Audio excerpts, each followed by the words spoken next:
why didn't black voters support Warren? Well, I mean, white voters didn't support her either. It's not that interesting a question to me. People in her home state didn't support her. Look, it becomes...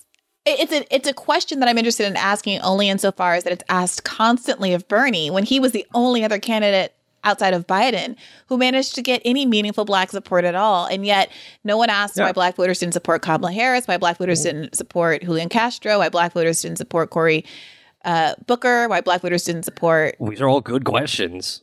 Any of these people, Amy Klobuchar, Pete Buttigieg. Sometimes people ask why black people didn't vote for Pete Buttigieg. Okay, well, come on. So that's obvious. A goofy-ass question. Yeah. I mean, it is an interesting question. I don't think it's interesting when it comes to Warren because she was just a bad candidate, period. But it is an interesting question when it comes to Booker and Harris, who were, for a while considered to be real contenders, like real top-tier candidates, who were, senators with national profiles, and they got a lot of media attention, they raised a lot of money, and they just went, just nothing. Just like totally cratered. Well, I do think there's something to Heather McGhee's point about electability being tied up with this idea that because most presidents have been white men, then the electable president is a white man. And I'm not going to sit here and say that that wasn't somewhat of an advantage to the white male candidates, including Bernie. But I also think that that can be kind of an easy escape hatch because everyone said that same kind of stuff about Barack Obama and the implausibility of Barack Obama. And so while it's a hurdle that I think we should acknowledge, I think that there's a world where Elizabeth Warren 100% could have won and that her femaleness was not an intrinsic barrier. And I think there's a world where Cory Booker and Kamala Harris could have won, but for their actions and choices on the campaign, I feel like you can probably quantify that advantage. The advantage to being a white male candidate versus, various identities. You can probably quantify that at some point. And I feel like that advantage has been narrowing, especially, since the election of Obama and probably since the election of Kamala Harris. Maybe, because all of this just sort of boils down to, okay, people have a kind of conception of of a leader in their mind, of a president in their mind, and maybe this is subconscious to some degree, and maybe voters are subconsciously, supporting a white male candidate over other candidates. Maybe there are different manifestations of that, like not just at the level of the voter, but in the way that candidates are covered. To go back to the Obama example, remember he beat someone who would have also been an historic first female president. And yes. I wonder, and so I mean, my hypothetical there would be, okay, do you think Obama still would have won if it had been against a white guy, if it had been against John Edwards, who had a lot of similarities to the last 2-3 Democratic presidents? I think so. Because we all know what we think about Obama now, but I think he was an extraordinary candidate. Obama was an extraordinary candidate for reasons I would like to point out that have to do with Heather McGhee's research. Before he won the primary, Barack Obama was all about talking about getting corporate money out of politics. He pivoted immediately after winning the primary, to which John McCain was like, WTF? I thought we were going to do this and you just reneged. He did a really good job with that economic argument that he incorporated the class dimension into his case to America, which made the racial case that he made, which frankly wasn't that explicit, but it didn't have to be that explicit because he was just black and he'd just be black. But I think that was his magic. The magic of Obama was that he didn't have to lean into race too hard because his existence proved the point, and that was all anybody really needed. And that freed him up to talk about class in a way that black people didn't distrust. Like they didn't think they were going to be excluded, even though ultimately they were, because Barack Obama was black. And white people could also just hear him talking about class in a way that felt like, oh, I'm talking about you and not some undeserving, poor black or Hispanic person.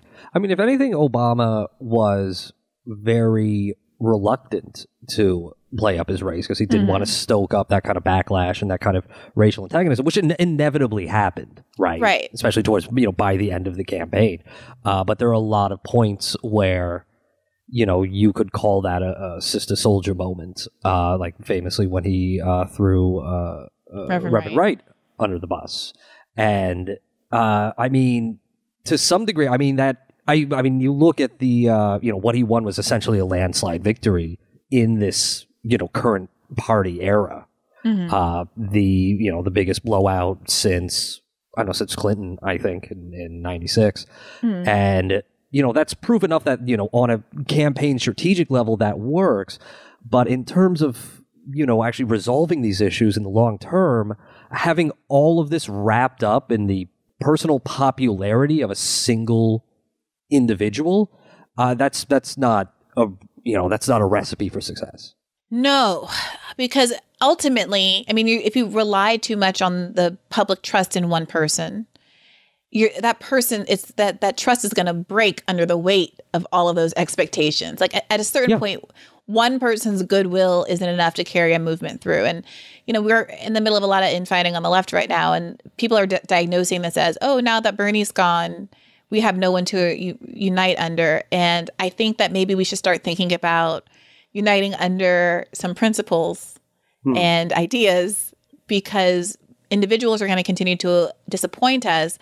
And part of the factioning on the left is exactly because there are some people who are willing to distance themselves from individuals and say, okay, sometimes individuals are going to do well, sometimes they're not. They're not my hero. I'm going to keep my North Star being, are you going to fight for us? And are you going to fight for these policies? And there are other people on the left who are still very, it seems, understandably, and I have empathy for this, but ultimately I think it's not productive, are still caught up in idolizing particular progressives who there's been a lot of investment in terms of getting them into office and stuff, but who aren't always going to be perfect, who are going to be flawed, and who require critique and pushing, just like everybody, just like Bernie. Sure. Absolutely. And one last point on the Obama thing, something that the revanchists, right, would say towards the end of the Obama's term was, oh, I thought electing Obama was supposed to fix racism, didn't do it. And like, I don't actually know where that comes from, because no one ever actually made that case, that affirmative case. Maybe some people. Well, now it feels like they are making that case. Like now, Ben, can you play that clip? Actually, I feel like I just saw a clip with Lindsey Graham, who they're basically now used Obama as a reason why we can't point to racism as a driving force in our country today. I meant to maybe ask Heather about this clip because I want to know, what is the solution?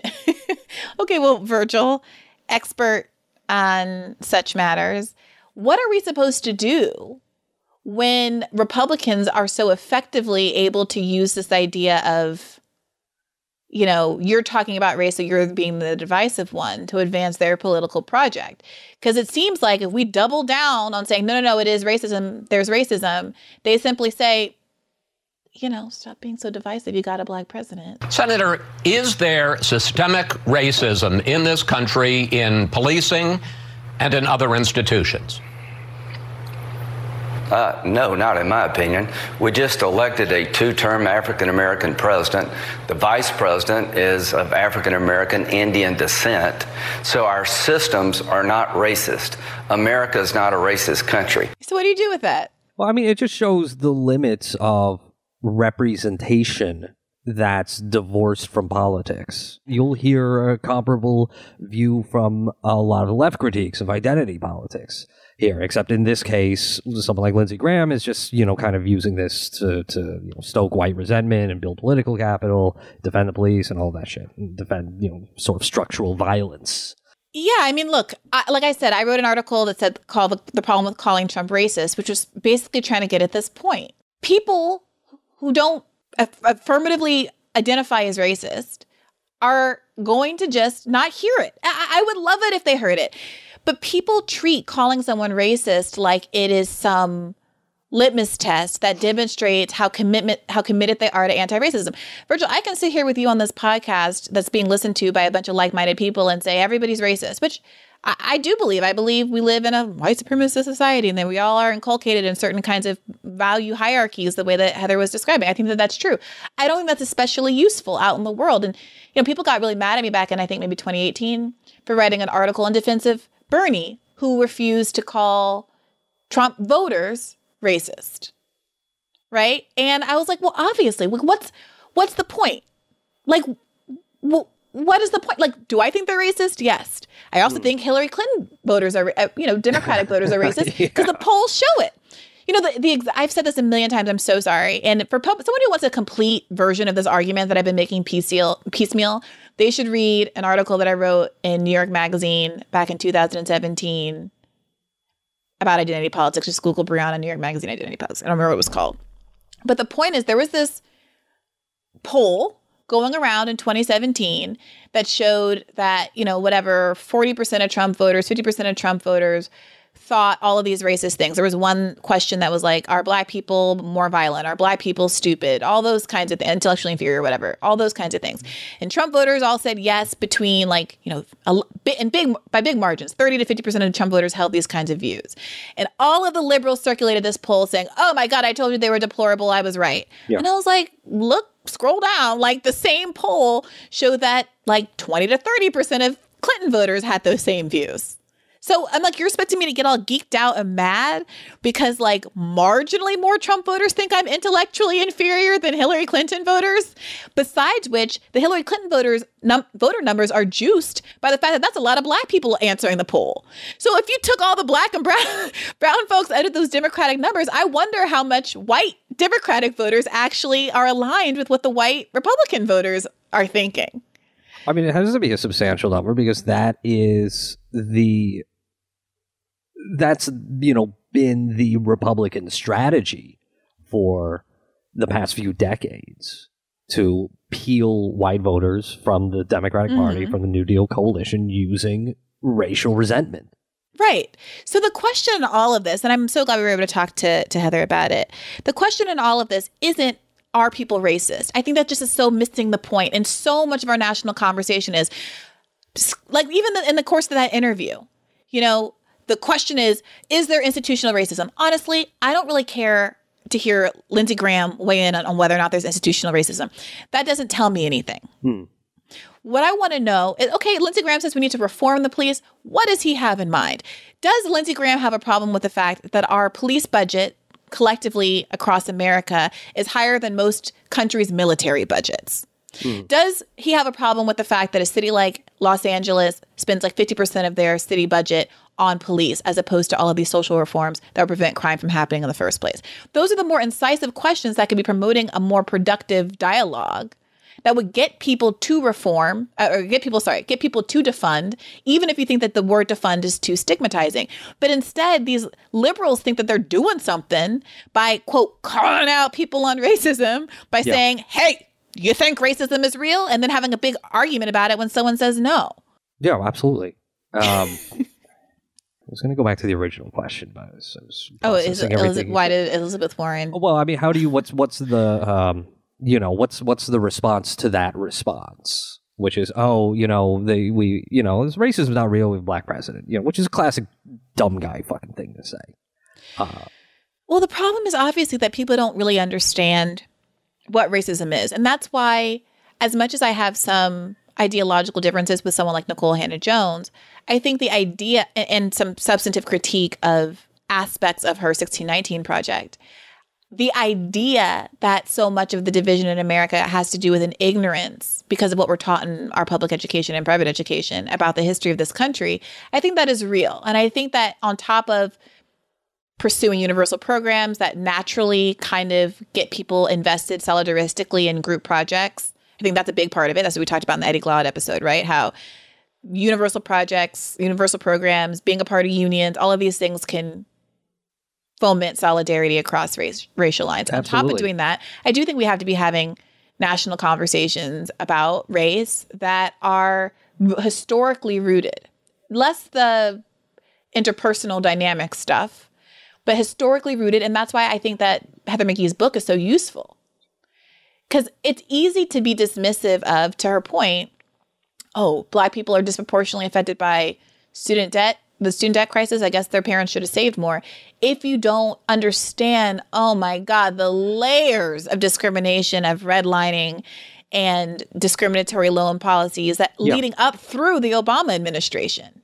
Yeah, I agree 100%. The material reality is a big cause of this, and the historic inequalities are a big cause of this, but as well, the ignorance is a part of it. And, you know, at the end of the day, I don't think that white guilt is productive in any of this. And that's just a sort of impulse that pretty much just most of the time is just used for some kind of, you know, manipulation or like ripping someone off, like we do on this show by saying you're a bad white person if you don't subscribe to the show, which is 100% true.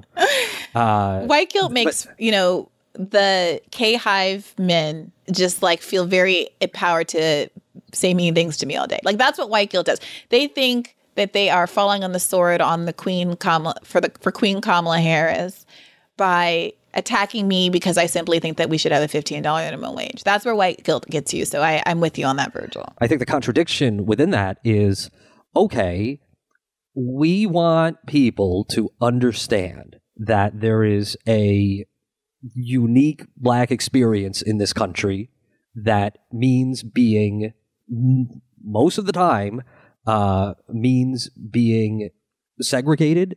It means being excluded from the broader economy. It means there is simply not that generational wealth that a large number of whites have been able to enjoy. Discourse about Mulholland Drive in the New Deal, right? And then there's discourses where there are racial separations and things like that, and yet that's can be simultaneously true as well. It's not. We're not saying your family particularly did that. We're saying that you're also being molded. Your family has also been molded by those forces. We're not saying it's your frigging fault. We're not saying you should feel bad about your Irish, you know, great granddad or whatever, who, you know, also had a pretty shitty time as an immigrant. But you have to admit, came here in very different circumstances. Right. And what Heather does in her book is, I mean, she takes the kind of Irish American experience and some of the mythology around it head on. And the argument that she makes, I think, very compellingly is that a lot of the programs that were established to be predatory against Black people because they didn't have any legal protections and you could get away with it were basically forged in the fires of anti-Black racism, but then very quickly applied to the rest of the population. And so that's the story of a lot of these predatory mortgages that were developed in the 50s and 60s with communities that had no legal recourse. The predatory lending, the contract leasing on these houses where people didn't have any equity, and you know, so if you missed a payment and there was no equity until you paid off the entire house. And, you know, that model was applied to everyone. And that's why you saw such disastrous results in the foreclosure crisis, even though it disproportionately affected Black people. It was horrible for everyone. And so that white people are literally hurting themselves. The same with the environmental racism story that we touched on, right? White people subconsciously or consciously are saying, okay, dump the pollution in their neighborhood. It doesn't matter to me. And literally, hello, the earth does not have neat little divider walls up where that pollution doesn't come trickling over to your hood when the wind blows the right way.